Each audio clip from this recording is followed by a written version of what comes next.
Bonjour à toi, j'espère que tu vas bien. Je te souhaite la bienvenue pour ce nouveau conseil de la semaine autour du thème Pourquoi prier avant d'entamer sa journée?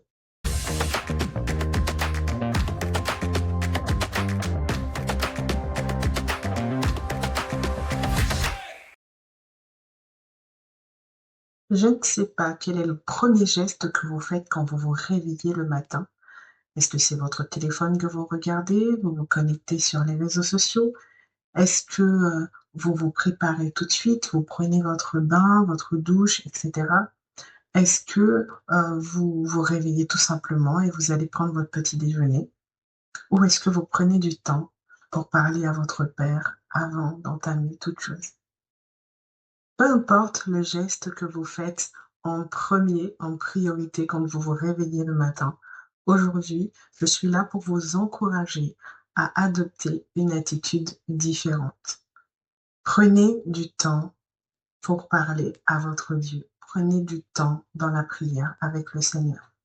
Il est important de prendre du temps dans la prière avec votre Dieu, tout simplement parce que cela vous permettra d'affronter votre journée différemment.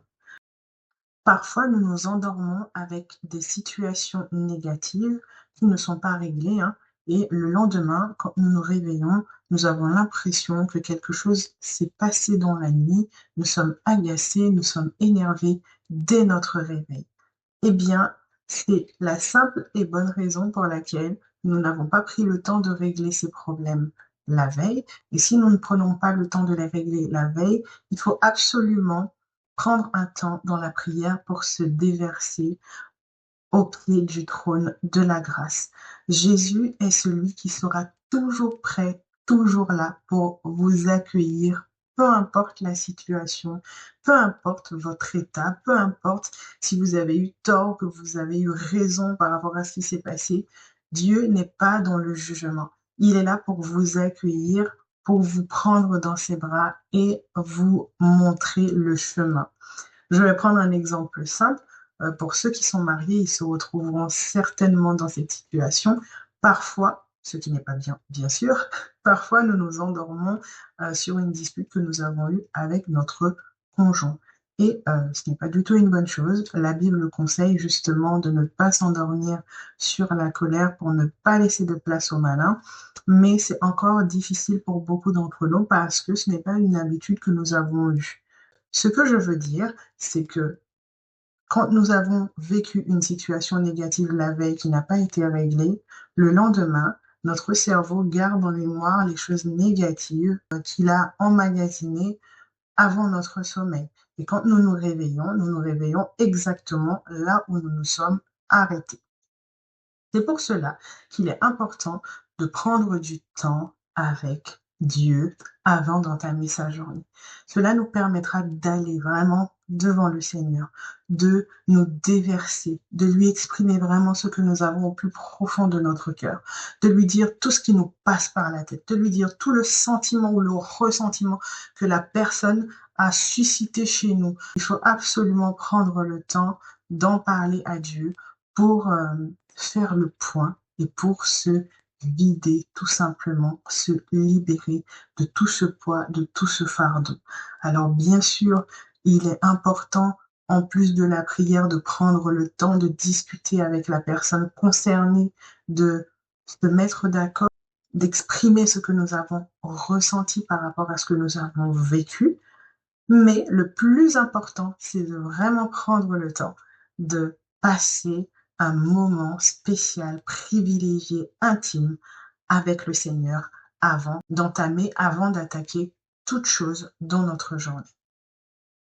Cela nous permettra également d'être plus disposés à supporter les personnes qui sont autour de nous, que ce soit nos êtres chers, nos conjoints, nos enfants, nos amis, même au sein du travail, nos collègues.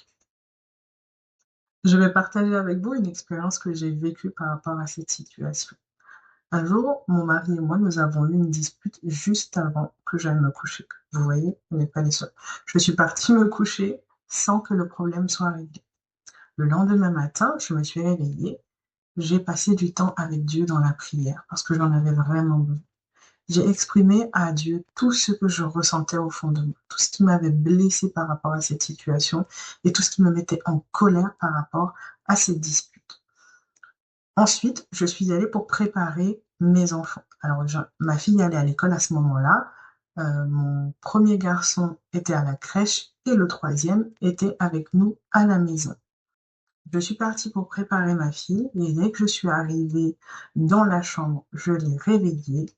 Ça y est, c'était parti. Elle m'a fait une crise. C'était la première fois qu'elle me faisait une crise comme celle-là. Elle pleurait, elle hurlait sur moi, elle ne voulait pas aller à l'école. Je veux pas aller à l'école, je veux pas me préparer, je veux pas me réveiller, je veux pas, je veux pas, je veux pas. J'ai réussi à garder mon calme et je lui ai parlé avec douceur et amour. Je lui ai dit, malheureusement, il y a des choses qu'on est obligé de faire dans la vie, même si elle est petite. Et cette journée-là, j'avais pas forcément prévu qu'elle reste à la maison. Je l'ai préparée pour qu'elle puisse aller à l'école. La douche, c'était le même problème. Pour s'habiller, c'était le même problème. Elle n'arrêtait pas de hurler, de pleurer, etc. Et je suis restée silencieuse. Je ne lui ai rien dit. La seule chose que je lui ai dit, c'est que tu vas voir, ça va bien se passer. Tu verras, tu auras une belle journée et tu pourras me raconter quand tu reviendras à la maison. Je l'ai emmenée pour prendre son petit déjeuner. Ça a été le même souci. Elle ne voulait pas descendre des escaliers pour aller prendre son petit déjeuner. J'ai dû la porter. Je lui ai servi son petit déjeuner. Ensuite, j'ai laissé le soin à son père de terminer avec elle pour l'emmener à l'école. Elle est partie à l'école et ensuite elle est rentrée à la maison à midi parce qu'on la laissait que pour la matinée à ce moment-là. Quand elle est arrivée à la maison, j'étais en train de nourrir le petit dernier. Elle est venue, elle a déposé son manteau, son sac, et elle est venue, elle m'a caressé la main tout doucement. Elle m'a dit pardon maman de t'avoir crié dessus. Ça m'a surprise et ça m'a touchée en même temps parce que je m'y attendais pas. Je ne m'y attendais pas du tout. Et en même temps, c'était une fierté pour moi de voir que j'avais réussi. Parce que peut-être si je m'étais énervée sur elle aussi, je lui avais crié dessus également, elle aurait peut-être passé une mauvaise matinée, elle serait rentrée à la maison, elle serait peut-être grincheuse, etc. Il n'y aurait peut-être pas eu cette démarche naturelle, cette démarche bienveillante pour me faire part de qu'elle avait compris, elle avait ressenti, elle avait vu que son acte, son action n'était pas correcte. Et moi, ben, comme je n'ai pas forcément réagi, j'ai pas fait du tac au tac avec elle, ça lui a permis de prendre conscience, de prendre le temps de réfléchir que son action n'était pas une bonne action. Je vous raconte cela pour que vous puissiez voir l'importance de vraiment prendre du temps dans la prière. Si ça se voit, vous, ça sera un collègue ou une collègue qui va vous prendre la tête pendant la matinée.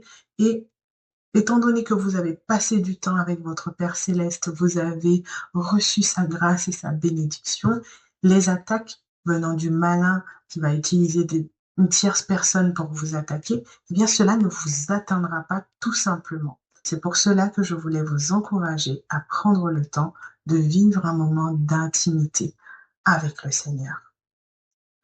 Je vous propose 3 versets qui vous accompagneront pendant vos temps d'intimité avec Dieu le matin. Jérémie 29, verset 11. Car je connais les projets que j'ai formés sur vous, dit l'Éternel, projets de paix et non de malheur, afin de vous donner un avenir et de l'espérance. Quand vous affronterez vos journées, peu importe ce qui va se passer dedans, n'oubliez jamais que les projets de Dieu pour vous sont parfaits. Il veut que vous soyez en paix, peu importe les situations, et que vous gardiez espoir. Josué 1er, verset 8. Prenez la résolution de garder les paroles de Dieu dans votre cœur et vous verrez que tout ce que vous accomplirez dans votre journée sera couronné de succès.